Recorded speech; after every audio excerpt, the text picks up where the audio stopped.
Окей. Здравствуйте всем. Я бы хотел говорить сегодня с вами по-русски, but I'm not going to. I'm going to speak English. Is that okay? Today, I want to talk to you about two things in 20 minutes. I hope I can manage it. First, about Albania, and second, about me in Albania, what I did, all the legal stuff and the illegal stuff. Ha, that's interesting. Okay, let me talk about Albania. If I say Albania to anybody, what do you think of? Give me some words. Sorry? Strikes and terror. Yeah. Drugs and terror. Okay. Okay. Where are you from? Sorry? Okay. Okay. Anything else? Bunkers. Yeah. 700,000 of them. Yes. Anything else? Mountains, sea. Exactly. Yeah. The most important things. Okay. Let me tell you some more things about it. Firstly, it's not Albanski, is the language. You're more expert in that than I am, I guess. Well, we're going to look at where it is, what does it look like, what do they believe, what's the history, what do they speak, and what you didn't know. Okay? And then I'm going to talk about me. Okay, that's where it is, you all know. If you want to go by plane, you have to go to Budapest or Vienna or Frankfurt and then to Tirana. Okay. Like all of Europe, people don't live on the right side of the borders. So all this is Albanian speaking. Kosovo, a bit of Macedonia, a bit of Serbia, a bit of Montenegro is Albanian. And there used to be lots of people Albanians in Greece, but the Greeks were clever. They took the Albanians and they put them on that side of the border. However, there are lots of Greeks here, but the Albanians haven't put them on that side of the border. So, what does it look like? Mountains. Beautiful mountains. And you can see, you can't really see, 70% of Albania is mountains. Completely unlike Belarus, yes? Probably like Georgia, maybe Armenia. Okay, beautiful, beautiful mountains. And that's a Catholic church. That's a mosque. And the sea. And that's the sea coast, and it is beautiful. But, there is a lot of building of hotels on the beaches. Why? You're not allowed to build hotels on the beaches, but you just pay somebody in authority, and you can build a hotel on a beach. Or, like here, where you need to have a very good car to get over the hill onto the beach, but there's nobody there. So, beautiful beaches. Don't know what that is. Okay, and the towns. That's Tirana, looks like any other town. That's the center of Tirana with Skanderbeg. And the most beautiful buildings in Tirana were built by the Italians when they occupied Albania in 1939. The Italians came and built nice buildings, killed a few people, but the Albanians love the Italians. Why? Because of pizza and because they have the nicest buildings in Tirana. Built by Mussolini, who was nice to the Albanians, by the way. That's called Skanderbeg Square. This chap fought against the Turks. Are there any Turkish people here? No? Okay. Fought against the Turks and lost. The Albanians have lots of songs about battles that they lost in folklore. That's Berat with the houses that they build up to the top, and the richest people have houses at the top. And then there's a castle there you can't see. Oops, This is Gjirokastër, old buildings built about 500 years ago. Lovely, narrow, winding streets. That's Durrës, a coastal port. And that is Shkodra, the city of bicycles in the north. All very interesting, I hope. And my favorite is folk costumes. Each village has their own folk costume that is different from the village next door. This makes them really unique in the world. There I am. I'm in the middle. This one, by the way, is, people say, oh, that's Greek. No, it was invented in Albania. The skirts. And the richer the person, the bigger the skirt. Believe me, yeah. Yeah. Gentlemen, if you like wearing skirts, go to Albania or Scotland. This is Tirana. This is about 30 kilometers from Tirana. That's the north, and that's the center. So completely different folk costumes. Like Belarus, I guess. Yes? Okay. So those are folk costumes. Now, what religion is Albania? Muslim. 70% of people in Albania apparently are Muslims. But it's not that easy. Most people don't go to the mosque. There is a faction of Islam called Bektashi, where they drink alcohol and they eat pork. That's my kind of Islam. Yes. And the rest of them, I'd say only about 10% go to mosques. A friend of mine, a Muslim, I said one day, what religion are you? And she says, I'm Muslim, she said. I said, do you go to the mosque? She says, I've never been to the mosque. I said, why? She says, I have to take my shoes off and I have holes in my socks. She says, okay. She says, I go to the Catholic church at Christmas. I said, why? She said, because they have a really good ceremony. It feels good. She says, but at Easter, it's even better. The Catholics don't do a good Easter, but the Orthodox do a fantastic Easter. So I go to the Orthodox church at Easter. And I asked other people, and I said, what church do you go to? They say, I don't normally go to the mosque, but sometimes I go to the Catholic church, and sometimes I go to the Orthodox church, Greek Orthodox church. Isn't it wonderful? That type of religion. There are a lot of problems in Albania, but religion isn't one of them. Let's have a look at some churches. We have a look at some churches. There's the biggest Orthodox church in Korça, which is southeast Albania, near the Greek border. So it's mainly Greek Orthodox there. That's the biggest Catholic church in Albania. It's one of the biggest. It's in north, which is Shkodra, which is mainly Catholic. That's a mosque in any village. It's usually empty. People don't go to it. That's the main Orthodox church in Tirana, and that's the main Catholic church in Tirana, and that will be the biggest mosque in the Balkans, built by the Turks. Incidentally, the Albanians don't build churches or mosques. Why? Because they don't need them. They don't go there. That's being built by the Turks, that's built by the Catholics, by the Italians, and that's built by the Greeks. Yeah, and the Americans are there too, building Protestant churches. What happens is, they're all near each other.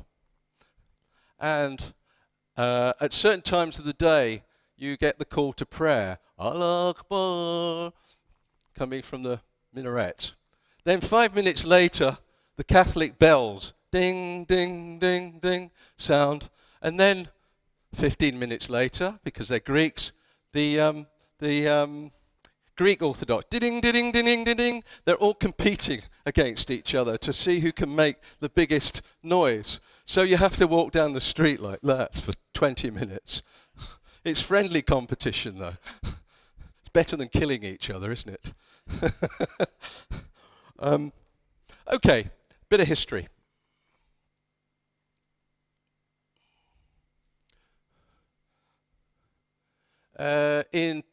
Albanians have been all over Europe, as they'll tell you, but in 1200 Albanian local families began to emerge and there was a sort of identity, Shqip. And then, because it's such a nice place, everybody wants to invade it. Yeah, it's not like Belarus where everybody invades to get somewhere else. Yes, but actually they just want to go to Albania because it's such a nice place. So is Belarus, but you can't go any further than Albania. You've got the sea. You can't go anywhere. So Byzantine Serbs from the north, Venetians from Venice, Greeks as well battled for Albania. Who won? The Turks. They came along, and Albania was Catholic and Orthodox until then. And then the Turks occupied Albania, and they made everybody Islam, Muslims. So they gave them a choice. If you stay Catholic or Orthodox, we will kill you. Or, if you become Islam, we'll give you money. Easy choice, yeah? You can be a dead Catholic or a rich Muslim. Very easy. Yeah, and the Albanians, of course, said, I don't care what I am. It doesn't matter. Islam, Catholic, Orthodox, it's all the same to me. I don't mind. So they stayed there for 400 years, 500 years. And every now and again, Albanians don't like people telling them what to do. So if you say to an Albanian, you must do that, they will do the opposite. With the result that they didn't accept the Turks and they fought them and fought them and fought them, but they lost. And a lot of Albanians went to Italy, Greece, Bulgaria, Ukraine, Croatia. A lot of famous Italians. Robert De Niro is of Albanian origin. Robert De Niro, yeah. Al Pacino, too. Interestingly, they both played in The Godfather, didn't they? In 1912, they declared independence at the Treaty of London. Actually, what happened was Turkey said, this is getting too expensive to occupy Albania. So they just left. And the Albanians said, hey, we fought the Turks and kicked them out. Well, of course they did. Oops. Up to 1939, was everything good? No, they were fighting against each other, favorite sport. And then one of the ministers decided he was going to become king.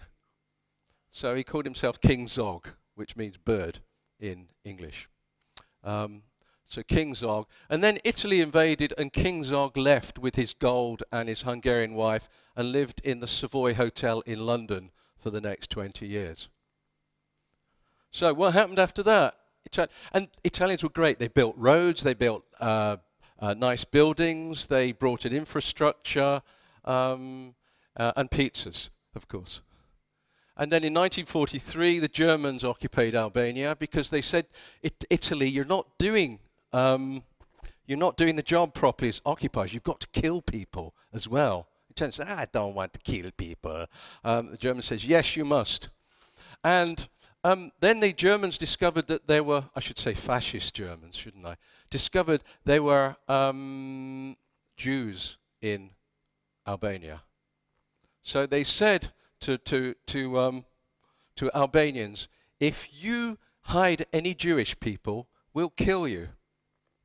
You don't say that to an Albanian, because his sense of honor grows. And if somebody threatens to kill him for sheltering Albanians, he will shelter 2 or 3 or 4 Albanians. And then they have this conversation, and one Albanian says, I'm hiding 2 Jewish people. And the other Albanian says, ha, I'm hiding 4 Jewish people. So, oddly enough, Albania, where people around, Jewish people in Greece and Macedonia, Yugoslavia heard about this, and they all went to Albania. Albania, it was the only country in Europe that had more Jewish people at the end of the war than before the war. Now, somebody said, but this is Muslims looking after Jews. And the Albanian said, firstly, we're not particularly Muslim. And secondly, it doesn't matter whether they're Jewish, they're people. We will hide them. And we don't like Germans. So we'll do that. So, very nice. And the Germans left, of course, on the 1st of November 1944. I don't know why the Albanians celebrate the last German leaving Albania. I don't know why. Somebody was there. So, are you the last German soldier? Yeah, okay. Right, we'll have a celebration. And then the communists took power under Enver Hoxha. And Enver Hoxha lived until 1985. And it was said, and this is true, Enver Hoxha created the most autocratic regime in Europe. Every now and again, he killed intellectuals. And then after 10 years, when you had new intellectuals, he killed them again or put them in prison. Because he realized you get rid of the intellectuals and you get rid of the problems. No intellectual, no problem. So they killed the intelligentsia. And I'm writing a book on this, by the way. Stories where somebody, for example, I interviewed a man who said, who was in prison for 25 years. I said, why were you in prison for 25 years? He said, I don't really know. He said, I think it's because one day we were at a shop and I said, there is no meat. And he said that somebody then reported it to the police and he was imprisoned for 25 years under the agitation and propaganda rule. He said, I was lucky. I said, why? He said, I wasn't shot. He said, I was also lucky. I said, why? He said, because while I was in prison for 25 years, I met writers, intellectuals, politicians, people I wouldn't meet outside prison. He said, it was my university. He said, it was not very nice, but he said, I learnt a lot from prison. Can you imagine? Just for saying there's no meat in the shop. There wasn't any meat in the shop, ever. There was a shortage. So, that was Enver Hoxha. And he dies, and everybody who suffered went out in the streets and cried. And they said, after us, it's going to be terrible. And it was. People started to emigrate, leave Albania. Hundreds of thousands of people left Albania. 1991 multi-party elections. So nowadays, instead of one dictator, you've got 2, and they have elections. And one dictator wins the election, and then another dictator wins the election. Okay. And everybody else gets squeezed out. Okay, too much politics. Let's look at the language. Do të flas me ju në Shqip tani. It's an Indo-European language. Spoken by 5 million people. 3 million are in Albania. Where are the other 2 million? In America, in Italy, in Greece. 3 million in Albania. And a lot of Turkish words, of course, they were in Albania for 400 years. A lot of Greek words, a lot of Italian words, a lot of Serbian words. And it doesn't have any near relatives. You know, like you learn English and it's easy to learn German. You learn French, it's easy to learn Italian. Albanian is on its own. There's no similar language. It's like Armenian. There's no similar language to Armenian. Or Greek. There's no similar language to Greek. So you're on your own. And what else can I say? It's also spoken in Montenegro, Macedonia, Greece, Serbia, Kosovo, Italy, Turkey, Croatia, Bulgaria. And there's small groups, community who speak speak Albanian in the Ukraine, near the Black Sea. They speak a mixture of Russian, Ukrainian, and Albanian. That's a surprise. Okay, let me give you a sample. The tall man saw the beautiful woman. A